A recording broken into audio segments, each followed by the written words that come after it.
À minuit, Solange Dubois a disparu. Pas un cri, pas une trace. Juste une tasse de thé encore tiède et un silence étrange dans la chambre d'une icône oubliée du cinéma français. Aucun témoin, aucun indice, seulement des murmures entre les vignes du domaine. Était-ce une fuite, un adieu, ou le dernier acte d'une femme consumée par la célébrité et un amour interdit ? Ce mystère, enveloppé de solitude, n'a jamais été vraiment élucidé. Le vent murmurait des secrets à travers les vignes centenaires du domaine de l'Aube claire, un écrin de verdure niché au cœur de la Provence, où le temps semblait s'être arrêté. C'était là, loin des projecteurs et des tapis rouges, que Solange Dubois, icône du cinéma français des années 80, avait choisi de se retirer, cherchant dans la solitude des paysages une paix que la gloire ne lui avait jamais offerte, une retraite dorée. Son domaine, vaste et isolé, était son refuge, son sanctuaire. Elle y cultivait ses vignes avec la même passion qu'elle avait mise à incarner ses personnages, trouvant dans la terre une vérité que les artifices du cinéma lui avaient souvent dérobée. Ses rares apparitions publiques étaient des éclairs, des rappels de sa splendeur passée, mais son cœur restait ancré dans la quiétude de son domaine.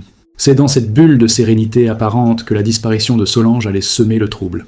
Un matin, le personnel du domaine découvrit sa chambre vide, son lit défait, et une tasse de thé encore tiède sur sa table de chevet. Aucune trace de lutte, aucune effraction, juste un silence assourdissant qui remplaçait la présence vibrante de l'actrice, une absence inexplicable.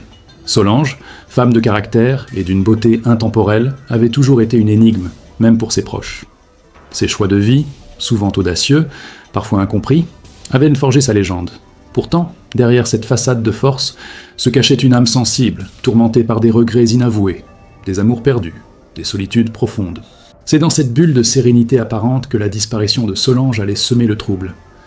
Un matin, le personnel du domaine découvrit sa chambre vide, son lit défait, et une tasse de thé encore tiède sur sa table de chevet.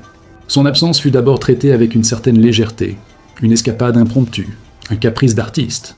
Mais les heures passèrent, et le silence de Solange devint insoutenable.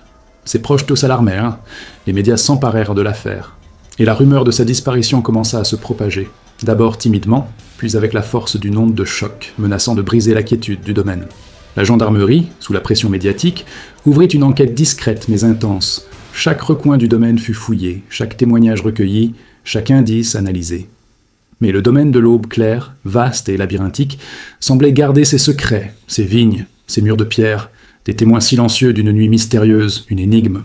Le mystère de Solange Dubois, prisonnière de son domaine, promettait de révéler les dessous d'une vie où l'amour interdit, la pression médiatique et la solitude régnaient en maître. Sa disparition n'était pas seulement celle d'une femme, mais le prélude à la chute de masques, à la révélation de vérités dérangeantes qui dormaient sous le vernis de la célébrité, menaçant d'éclabousser tout un pan de la société. L'enquête débuta par un examen minutieux des lieux. La chambre de Solange, le salon, la cuisine, chaque pièce du manoir semblait figée dans le temps, comme si la vie s'était arrêtée brusquement. Les objets personnels de l'actrice, ses livres, ses photographies, ses lettres, étaient là, intacts, mais son absence créait un vide assourdissant, une présence fantomatique. Les traces de pas dans la rosée du matin, menant de la porte arrière du manoir vers les vignes, furent les premiers indices concrets.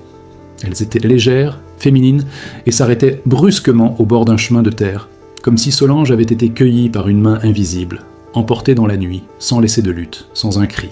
Le personnel du domaine, loyal et discret, fut interrogé.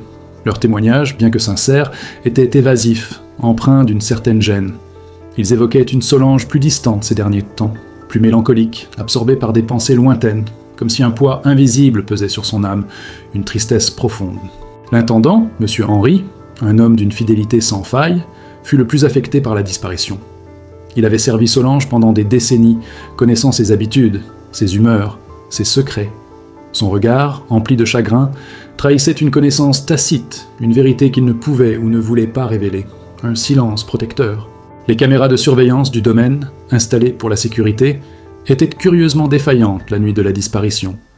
Un problème technique, selon l'entreprise de sécurité, mais cette coïncidence troublante soulevait des questions, suggérant une intervention humaine, une manipulation délibérée, une cécité orchestrée. Les enquêteurs découvrirent une lettre inachevée sur le bureau de Solange, une missive adressée à un destinataire inconnu, dont le contenu était énigmatique. Des mots d'amour, de regret, de sacrifice y étaient griffonnés à la hâte, comme un dernier adieu, un testament émotionnel, une confession à peine esquissée. La pression médiatique s'intensifia, transformant le domaine de l'Aube claire en un cirque. Les journalistes campaient devant les grilles, les hélicoptères survolaient peu les vignes, et les rumeurs les plus folles circulaient, alimentées par le silence des autorités et l'absence de toute piste concrète. Une frénésie incontrôlable. Les traces effacées de Solange Dubois menaient à un labyrinthe de secrets, d'amour interdit et de solitude profonde. Sa disparition n'était pas un simple fait divers, mais le prélude à la révélation d'une vie complexe, d'une âme tourmentée, d'un destin tragique, une énigme qui refusait de se résoudre, une ombre persistante. L'enquête se tourna vers le passé de Solange, une carrière brillante, mais aussi une vie privée jalousement gardée, parsemée de rumeurs et de non-dits. Son mariage éphémère avec un producteur influent, ses liaisons passionnées, ses amitiés tumultueuses, tout fut passé au crible, cherchant une clé, un indice, une explication à son absence. Chaque pièce semblait figée dans un silence pesant. Les rideaux bougeaient faiblement sous l'effet du vent nocturne, comme si la maison elle-même respirait le manque. Le parfum subtil de Thomas flottait encore dans l'air, entêtant, insupportable. Jean-Luc, d'abord réticent, finit par avouer une liaison secrète avec Solange. Une passion interdite, née au cœur des vignes, loin des regards indiscrets, une bulle de bonheur éphémère dans la solitude de l'actrice. Leur amour, pur et sincère, était un défi aux conventions, un risque qu'ils étaient prêts à prendre, un secret précieux. La nuit de la disparition, Jean-Luc avait rejoint Solange dans sa chambre, comme à leur habitude. Ils avaient parlé longuement de leur amour, de leur avenir incertain, de la pression médiatique qui menaçait de les écraser. Solange, épuisée par la solitude et le poids des secrets, avait exprimé son désir de tout quitter, de disparaître, de trouver la paix. Jean-Luc décrivit une Solange à bout de souffle, fatiguée de la célébrité, des attentes, des jugements. Elle rêvait d'une vie simple, loin des projecteurs, une vie qu'elle ne pouvait envisager qu'avec lui, dans l'anonymat. Il avait tenté de la rassurer, de la convaincre de rester, mais sa décision semblait prise, irrévocable. Au milieu de la nuit, Solange avait quitté le manoir, emportant avec elle quelques effets personnels et la lettre inachevée. Jean-Luc l'avait accompagnée jusqu'au chemin de terre, où une voiture l'attendait, une voiture qu'il n'avait jamais vue, dont il ne connaissait pas le conducteur. Son cœur, lourd de pressentiments, avait assisté à son départ, impuissant. Le secret des vignes était celui d'un amour interdit, d'une passion qui avait poussé Solange à tout abandonner, à disparaître, pour retrouver une forme de liberté. Sa solitude, exacerbée par la célébrité, l'avait poussée dans les bras de Jean-Luc, un homme simple, loin de son monde, mais capable de lui offrir la paix qu'elle cherchait désespérément. La disparition de Solange Dubois n'était pas un crime, mais un acte de rébellion, une fuite en avant vers l'inconnu, vers l'oubli. Le secret des vignes, enfin révélé, jetait une lumière crue sur la vie complexe d'une femme qui avait tout sacrifié pour l'amour et la liberté, une quête désespérée de bonheur, une échappée belle. Si vous avez déjà rêvé de tout quitter pour l'amour, écrivez. J'aurais fui, moi aussi. La révélation de la liaison de Solange avec Jean-Luc et de sa fuite volontaire provoqua une onde de choc dans les médias. L'image de l'actrice, autrefois intouchable, se fissurait, révélant une femme vulnérable, capable de tout abandonner pour l'amour. La pression médiatique, loin de s'apaiser, s'intensifia, avide de détails, de scandales. Jean-Luc, malgré son chagrin, fut accablé par les questions, les soupçons, les jugements. Son amour pour Solange, pur et sincère, fut sali par les rumeurs, transformé en une histoire sordide.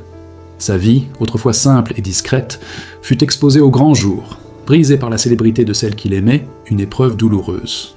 Les enquêteurs, bien que convaincus de la version de Jean-Luc, durent poursuivre leurs investigations pour retrouver Solange. Son départ, bien que volontaire, était illégal, et sa famille, dévastée, exigeait des réponses, une preuve de vie, une fin à cette incertitude insoutenable, une quête de vérité. La lettre inachevée de Solange, une fois analysée, révéla des indices sur sa destination. Des allusions à un lieu lointain, un pays où l'anonymat était possible, où elle pourrait enfin vivre sa vie loin des regards, loin des jugements. C'était un appel à la liberté, un cri du cœur, une promesse d'une nouvelle vie, une renaissance. La solitude de Solange, si souvent évoquée par ses proches, prenait tout son sens. La célébrité, loin d'être un remède, avait exacerbé son sentiment d'isolement, la coupant du monde réel, l'enfermant dans une bulle dorée. L'amour de Jean-Luc avait été une bouée de sauvetage, une échappatoire, une promesse de bonheur, une lueur d'espoir. Les médias, frustrés par l'absence de scandale, se tournèrent vers la famille de Solange, cherchant des failles, des conflits, des révélations. Mais la famille, unie dans la douleur, refusa de céder à la pression, protégeant la mémoire de Solange, respectant son choix, même si cela signifiait vivre dans l'incertitude, une dignité silencieuse. La pression médiatique, si souvent destructrice, avait paradoxalement permis de révéler la vérité sur Solange Dubois, une femme complexe, passionnée et profondément humaine. Son histoire, celle d'un amour interdit et d'une quête de liberté, allait marquer les esprits, un témoignage éternel de la force de l'âme humaine face à l'adversité. L'écho de la liberté de Solange résonnait dans le silence du domaine, un rappel poignant que même les plus grandes stars pouvaient aspirer à une vie simple, loin des projecteurs. Sa disparition, loin d'être un drame, était un acte de courage, une quête de soi, une rébellion contre les conventions, une ode à la liberté. Malgré les révélations, l'ombre de la célébrité continua de planer sur Solange Dubois. Les paparazzi, avides de scoop, traquaient un Jean-Luc, espérant obtenir une photo, une déclaration, un indice sur la cachette de l'actrice. Leur présence intrusive transformait la vie du vigneron en un enfer, une traque incessante, une violation de son intimité. La famille de Solange, bien que soulagée de savoir qu'elle était vivante, fut confrontée à un dilemme. Devait-elle la dénoncer aux autorités, la forçant à revenir à une vie qu'elle avait rejetée ou respecter son choix, la laissant vivre dans l'anonymat au risque de ne jamais la revoir? Leur cœur était déchiré, leur amour mis à l'épreuve. La solitude de Solange, loin d'être une solution, se révélait être une nouvelle prison. Coupée de ses proches, de son passé, elle vivait dans la peur constante d'être découverte, de voir son nouveau bonheur brisé par l'ombre de sa célébrité. La liberté qu'elle avait tant désirée avait un prix, celui de l'isolement, une existence clandestine.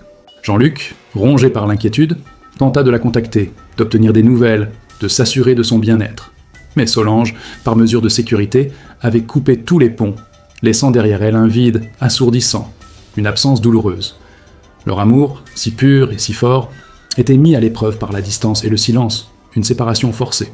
Les médias, faute de nouvelles, commencèrent à broder des histoires, à inventer des scénarios, transformant la fuite de Solange en un drame romanesque, une tragédie grecque. L'actrice, malgré son absence, restait une figure publique, un sujet de fascination, une légende vivante, une icône intemporelle. L'enquête officielle fut finalement classée sans suite, faute de preuves de crime. Solange Dubois fut déclarée personne disparue volontaire, un statut qui lui permettait de vivre dans l'anonymat, mais qui l'a condamnée à une existence clandestine, loin de son pays, de sa famille, de son passé, une liberté amère. L'ombre de la célébrité, loin de s'éteindre, continua de planer sur Solange, même dans sa nouvelle vie. Elle avait fui les projecteurs, mais la lumière de son passé la suivait, une traînée lumineuse qui la rendait visible, vulnérable, une cible potentielle, une menace constante, une prison invisible. La vie de Solange Dubois, une fois de plus, était un témoignage poignant de la complexité de la célébrité, de ses joies et de ses peines, de ses lumières et de ses ombres. Son histoire, celle d'un amour interdit et d'une quête de liberté, allait marquer les esprits, un rappel brutal que même les plus grandes stars pouvaient être aveuglées par la passion et l'ambition, entraînées dans une spirale infernale. Des années passèrent, le domaine de l'Aube claire, autrefois vibrant de la présence de Solange, retrouva sa quiétude. Les vignes continuèrent de produire leur vin, le soleil de Provence de dorer les grappes, mais l'absence de l'actrice laissait un vide, une mélancolie persistante, un souvenir doux amer, une présence fantomatique. Jean-Luc, le cœur brisé mais l'âme apaisée, continua son travail de vigneron. Il avait appris à vivre avec l'absence de Solange, à chérir les souvenirs de leur amour interdit, à trouver la paix dans la solitude des vignes. Son regard, souvent perdu dans l'horizon, cherchait une silhouette, un signe, une preuve que son amour n'avait pas été vain. La famille de Solange, après des années de silence, accepta son choix. Ils comprirent que sa disparition était un acte de survie, une quête de bonheur qu'elle ne pouvait trouver dans le monde de la célébrité. Leurs cœurs, apaisés, se résignèrent à son absence, gardant précieusement le souvenir de la femme qu'elle avait été, une paix retrouvée. La pression médiatique s'estompa, remplacée par de nouvelles histoires, de nouvelles célébrités, de nouveaux scandales. Solange Dubois, l'icône, devint une légende, un mythe, une figure lointaine, dont le nom était murmuré avec respect et nostalgie, un souvenir lointain, une étoile filante dans le firmament du cinéma. Un jour, une lettre anonyme arriva au domaine de l'Aube claire, sans timbre, sans adresse de retour. À l'intérieur, une simple photo. Solange, vieillie, souriante, entourée d'enfants, dans un paysage lointain baigné de soleil. Son regard, enfin apaisé, témoignait d'une paix retrouvée, d'un bonheur simple, d'une vie accomplie, une preuve silencieuse. Jean-Luc, les larmes aux yeux, comprit que Solange avait trouvé la liberté qu'elle cherchait. Son amour, loin d'être un fardeau, avait été le catalyseur de sa renaissance, le chemin vers une nouvelle vie, loin des projecteurs, loin de la solitude, loin de la pression médiatique, une fin heureuse, un épilogue inattendu. Le domaine de l'Aube claire, autrefois le théâtre d'une disparition mystérieuse, devint le symbole d'un amour éternel, d'une quête de liberté, d'une vie vécue selon ses propres règles. Les vignes, témoins silencieux de cette histoire, continuèrent de produire leur vin, un nectar teinté de mélancolie et d'espoir, un héritage intemporel. L'épilogue de Solange Dubois fut celui d'une femme libre, qui choisit l'amour et la vérité au lieu de la gloire. Elle défia les attentes, brisa les chaînes, et disparut dans le silence, laissant derrière elle une légende. Son histoire, gravée dans les mémoires, continue d'émouvoir ceux qui croient que la liberté vaut plus que la célébrité. Si ce récit vous a touché, partagez-le avec quelqu'un qui pense que fuir peut aussi être un acte de courage.